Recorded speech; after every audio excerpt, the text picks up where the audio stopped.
খারাপ ছাত্র ছিলাম বলে হেডমাস্টার স্কুল থেকে বের করে দিয়েছিল। গতকাল সে হেডমাস্টারকে আমার কাছেই আসতে হলো। হা হা হা। তিনি আমার দিকে তাকিয়ে লজ্জিত ছিলেন। হয়তো তার লজ্জিত মাখানো মুখে ক্ষমার ভঙ্গি ছিল।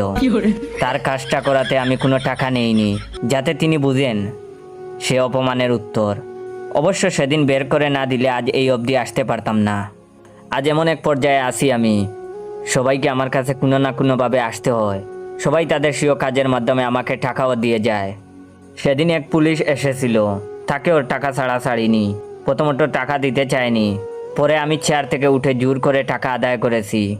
এখন আমার সে অধিকার হয়েছে, এখন শিখেছি কিভাবে টাকা আদায় করতে হয়। বড় বড় অফিসাররাও আজ আমার ছায়া তোলে, ভাবতেই ভালো লাগে।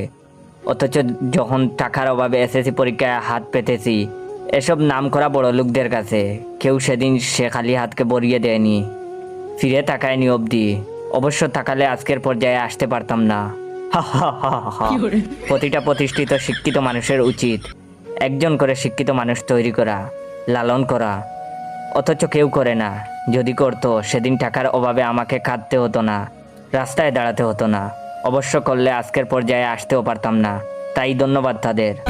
ভাবতেই ভালো লাগে, যে মেয়েটি আমাকে প্রত্যাখ্যান করেছিল টাকা ছিল না বলে, সে মেয়ের হাজব্যান্ডও গতকাল এসেছিল। হা হা হা।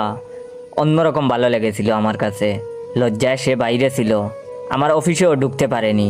অবশ্য সেদিন টাকার জন্য আমাকে রিজেক্ট না করলে আজকের পজিশনে আসতে পারতাম না। হা হা হা। তবে তার লাঞ্ছনায় একটা কথা বুঝেছি, ভালো ছেলের জন্য মেয়েরা তাদের হাত ধরে না, মেয়েরা হাত ধরে শুধু টাকার, শুধু টাকার।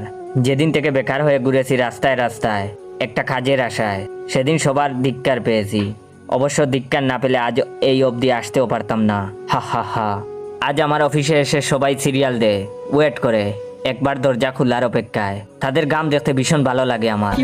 অবশ্য সেদিন তারা আমার গাম না জোড়ালে আজ এই আসনে অধিষ্ঠিত হতাম না আমি।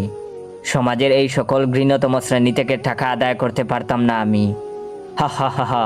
জানেন, ছোটবেলায় বাবাকে হারিয়েছিলাম। কেউ কাছে এসে বলেনি বাবা মারা গিয়েছে তো কি হয়েছে, আমরাও যে তোমার বাবা, আমরাও যে তোমার অভিভাবক। অবশ্য বললে আজ এই অবধি আসতে পারতাম না। হা হা হা। আজ সমাজের সে সকলকে ধন্যবাদ যারা আমাকে এই চেয়ারে বসিয়েছেন। ওয়েট, আমি কি এমন সম্মানের চাকরি পেয়েছি তা জানার আগে অবশ্যই আমার এই ভিডিওটা আপনার 15 জন বন্ধুকে শেয়ার করবেন। এবং যারা যারা চান আমি রেগুলার ফানি গল্প দেই তারা অবশ্যই আমার অরিজিনাল টিকটক অ্যাকাউন্ট বাইসা বনফায়ারকে ফলো দিয়ে রাখবেন। আর সমাজের সে সকলকে ধন্যবাদ যারা আমাকে এই চেয়ারে বসিয়েছেন। আশা করি আমার মতো আরো অনেকেই হবে পাবলিক টয়লেটের ক্যাশিয়ার। হা হা হা।